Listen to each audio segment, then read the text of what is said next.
UGC के नए नियम के तहत देश के सभी यूनिवर्सिटी, कॉलेज और हायर एजुकेशनल इंस्टीट्यूशंस को यह स्पष्ट निर्देश दिया गया है कि किसी भी स्टूडेंट, रिसर्च स्कॉलर, टीचर या कर्मचारी के साथ जाति, वर्ग या पिछड़ेपन के आधार पर कैंपस के अंदर या कैंपस के बाहर किसी भी प्रकार का भेदभाव नहीं किया जाएगा।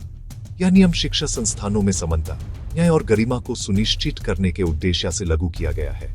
इस नियम के अनुसार एससी, एसटी, ओबीसी और अन्य पिछड़े वर्ग के विद्यार्थियों के साथ admission, class, hostel, laboratory, library, examination, evaluation, research guidance, scholarship और प्लेसमेंट जैसे किसी भी एकेडमिक या एडमिनिस्ट्रेटिव प्रोसेस में अलग व्यवहार करना सख्त मना है।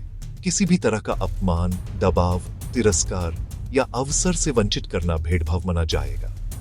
यूजीसी ने यह भी स्पष्ट किया है कि हर हायर एजुकेशनल इंस्टीट्यूशन में एक विशेष ग्रीवेंस रिड्रेसल मैकेनिज्म होना अनिवार्य है, जहां पिछड़े वर्ग के विद्यार्थी बिना डर के अपनी शिकायत दर्ज करा सके। इन शिकायतों की निष्पक्ष, समय बाउंड और गोपनीय जांच करना संस्थान की जिम्मेदारी होगी। अगर शिकायत सही पाई जाती है तो दोषी व्यक्ति या अधिकारी पर कठोर डिसिप्लिनरी एक्शन लिया जाएगा।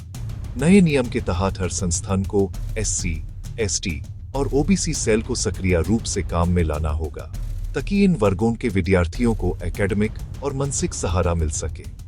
मेंटोरिंग, काउंसलिंग और अवेयरनेस प्रोग्राम्स के माध्यम से समानता और समावेश का माहौल बनाना संस्थान की ड्यूटी होगी।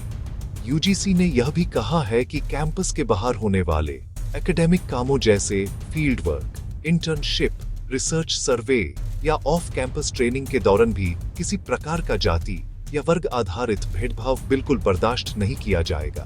अगर कैंपस के बाहर भी ऐसा कोई मामला सामने आता है तो उसकी जिम्मेदारी संबंधित संस्थान पर ही होगी।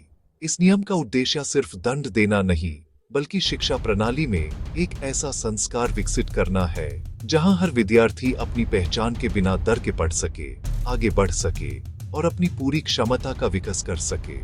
समानता और सम्मान के बिना शिक्षा का उद्देश्य पूरा नहीं होता। इसी सोच के साथ यूजीसी ने इस नियम को कठोरता से लागू करने का निर्देश दिया है।